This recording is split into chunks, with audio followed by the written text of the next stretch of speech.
In today's video, you will learn how to paint and weather the M18 Hellcat.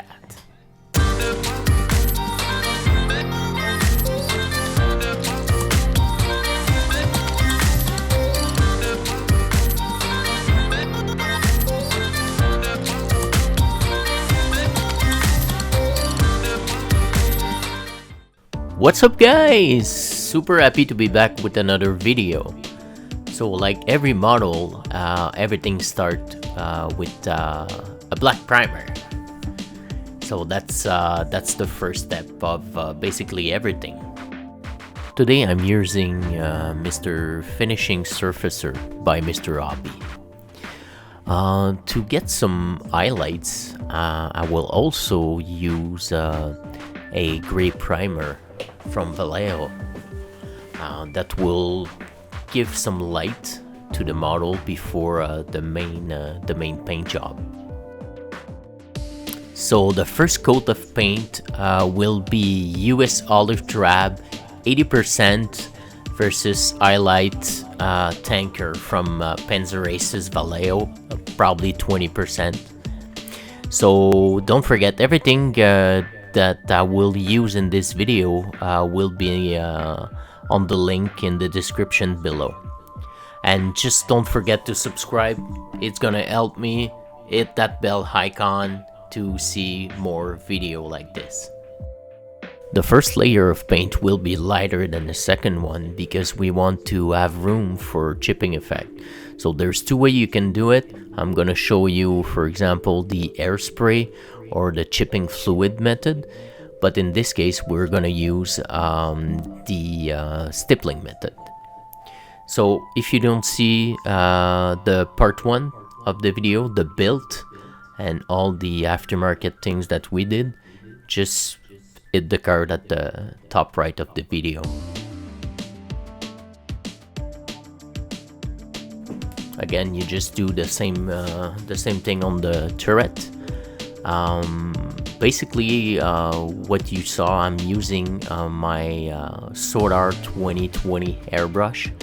It's a really awesome airbrush for fine details. So this is what we call the Hairspray that we're using. I'm using the fine, the ultra fine, for a better result, but honestly I'm not sure if it's gonna make any difference. So in this case I'm gonna show you, you just spray it out.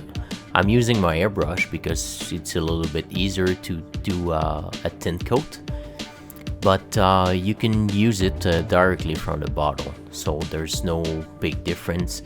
The only thing, like I said, is getting the thinner coat. So the second base layer, I'm using Sand Yellow and US Olive Drab again. So the Sand Yellow will be, I would say, 10% versus 90% of US Olive Drab. So this layer will be a little bit darker than the other one. Like I said, the main reason is I want the chipping result to show up. Again, just apply it on the turret to make the model even. So it's obvious, but I don't know. I'm just gonna show that I also paint the turret.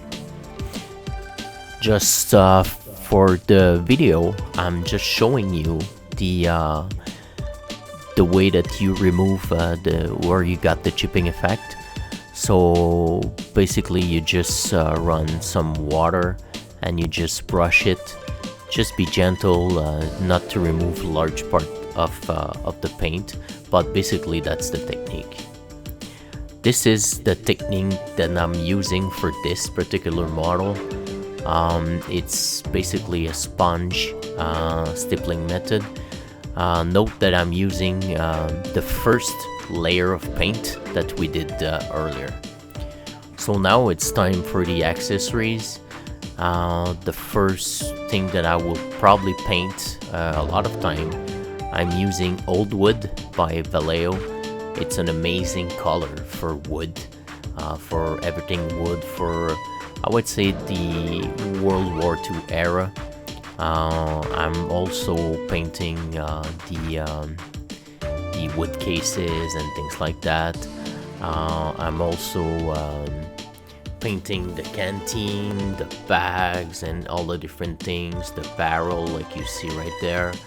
So you can, there's no, I would say there's no rule. Obviously you have to take the real color if you painting a canteen or something like that to make it more realistic. But for the bags, for things like that, I would say just use some kind of cream or earth color, like a brown or beige, or I don't know, a sand beige or something like that. So it's not a big deal to paint the color you want. So now it's time for the tracks, the super tracks. I'm going to use the Light Dust Deposit by AK Interactive. This particular vehicle, I'm doing it for a diorama in Italy. So Italy, the earth is really dusty, there's no mud because it's, I would say in April, it's drying time. And I'm also gonna do some rain marks. So I'm using Light Dust Deposit, again, by AK Interactive. So you just do some fine lines, doesn't have to be so fine, but, and I'm using this wonderful tool.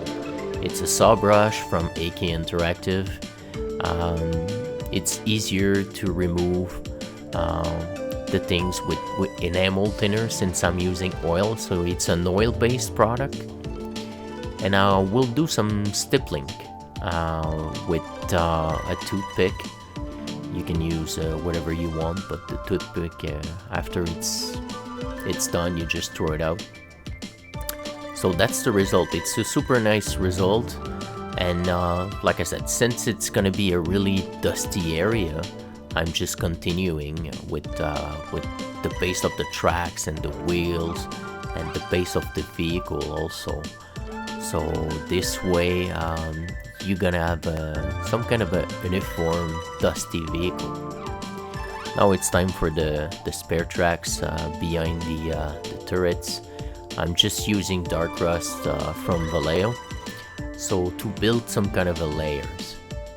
And last but not least, I'm just gonna gently do a dry brush of gunmetal gray, again from Vallejo, just to give some kind of a metal feeling to the tracks after I dust and I just poured some everything. So everything is done. It was really simple, honestly. Just finish with the matte varnish because this way you're gonna protect your work, and if you want to play with it or move it or put it on a diorama, I strongly suggest that you use a matte varnish. Again, that's about it. Don't forget to subscribe and see you in the next video.